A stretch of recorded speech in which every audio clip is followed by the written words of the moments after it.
Hello students, आपके सामने ये क्वेश्चन है और ये क्वेश्चन जो है लिया गया है कॉम्प्लेक्स नंबर चैप्टर से।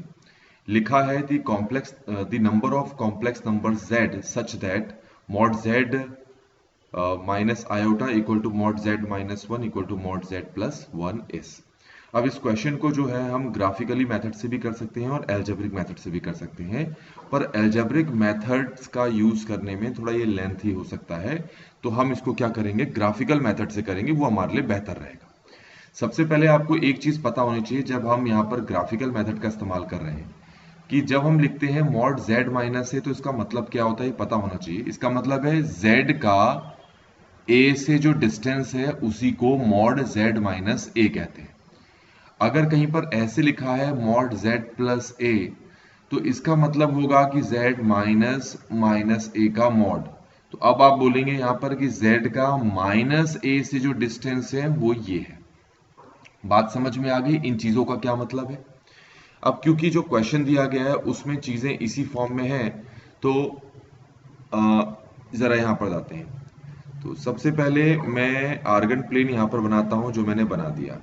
सबसे पहले इसका मतलब है कि z का आयोटा से डिस्टेंस। अब आपको पता है कि यहां से यहां तक 1 यूनिट पे जाओगे तो वो आयोटा हो जाएगा, 2 यूनिट पे जाओगे तो 2 आयोटा हो जाएगा। ठीक है, तो ये वाला जो पॉइंट आपको दिख रहा है ये वाला, इसी को हम बोलेंगे आयोटा। तो जितना तुम ऊपर यहां आयोटा के लिए गए हो उतना ही तुम्हें यहां पर 1 के लिए जाना होगा, उतना ही आगे 2 के लिए जाना पड़ेगा। यहां पर भी उसी हिसाब से आपको -1 के लिए जाना पड़ेगा और उसी हिसाब से -2 के लिए। तो z का आयोटा से जो डिस्टेंस है, तो पहले हम आयोटा को रिप्रेजेंट कर देते हैं, जो आपको यहां पर अब दिख गया होगा। तो ये रहा हमारे पास आयोटा। फिर कहा है कि z का 1 से डिस्टेंस, तो 1 कहाँ है, ये रहा 1, तो यहां मैं आयोटा दिखा देता हूं। और इसको मैंने अभी बताया था, इसको हम ऐसे लिखने के बजाय ऐसे लिखेंगे z माइनस माइनस वन और मॉड क्लोज। तो z का -1 से डिस्टेंस, अब -1 कहाँ है, देखो ये रहा। तो मैंने आपको तीनों पॉइंट्स दिखा दिए।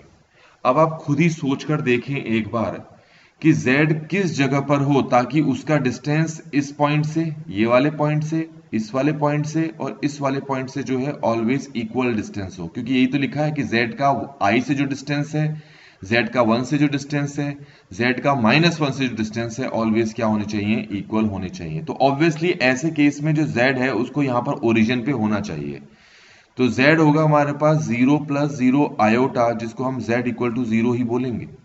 z और कहीं पर भी नहीं हो सकता, z को यही होना पड़ेगा, तभी इस पूरी कंडीशन को वो क्या कर रहा है, सेटिस्फाई कर रहा है।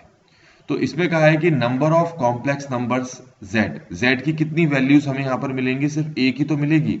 तो कितने नंबर्स, कितने सोल्यूशन मिल गए हमारे पास z के, यहां पर सिर्फ एक सिंगल सोल्यूशन यहां पर मिला। ठीक है, तो one solution is our answer.